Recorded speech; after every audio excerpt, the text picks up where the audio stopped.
This is Stevie Nicks and some of her friends.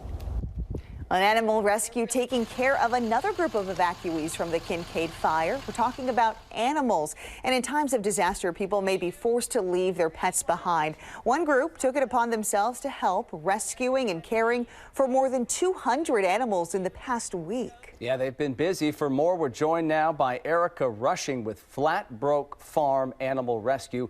Erica, we really appreciate you talking to us here.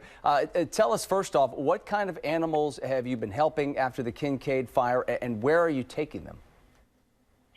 Yeah, thank you for having me. You know, we are getting all kinds of domestic animals, anything from pigeons and chickens to horses and livestock. We are taking them to our home base here in Sonoma County at our rescue organization, and also some of our previously vetted foster homes that we've used in previous disasters. What's that process to get these animals back to their owners? How do you know who they belong to? So it's really important to keep a very close connection with the owners. So the owners know exactly who is picking up their animals, where they're going to be staying, and then when the right time is for them to be delivered back home, and then who's going to be doing that as well. So we want the owners to be involved in the situation 100% and encourage them to visit their animals. We want their food and care to be as similar as normal as possible so that the animals aren't afraid and feel very comfortable and settled in their new conditions. Now, are these animals where the owners were leaving in such a hurry they just didn't have the time to be able to pack them up and take them with them, or did they call ahead of time to try to get some help? What is the situation you encountered most?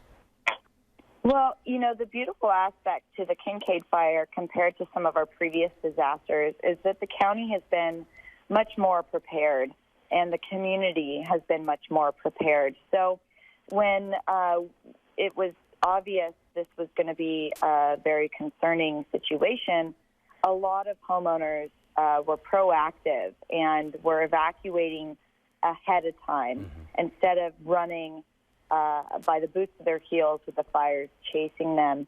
So it was a little bit more orchestrated and calm in comparison to prior disasters, which is fantastic. But yes, some folks did not have trailers and weren't able to take some of their larger furry friends along with them. And in those circumstances, it's so important for them to know and be aware of all of the support and the different groups like ourselves that are ready on a drop of the notice to come and pick up their animals and get them to safety. Erica, we're looking at pictures on our screen of the sheep, the horses, the birds, even some pigs here.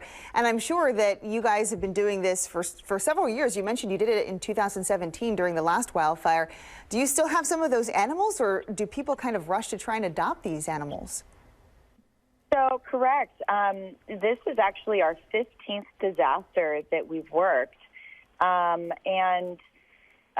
You know, the Camp Fire, because it was such a devastating fire and there was so much loss of life, the evacuation areas were given an extra 30 days. So instead of 30 days, they were given 60 days for owners to claim their animals.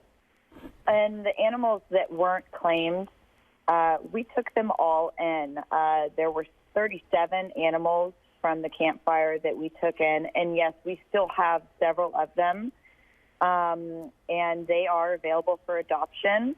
Some have been adopted, and some are still pending adoption or waiting for new homes.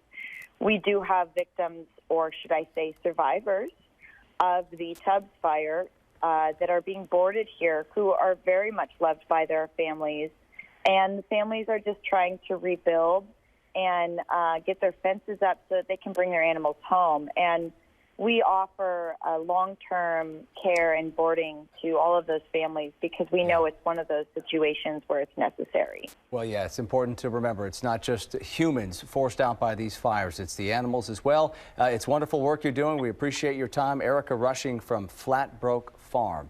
Thanks so much. Take care. Thank you so much.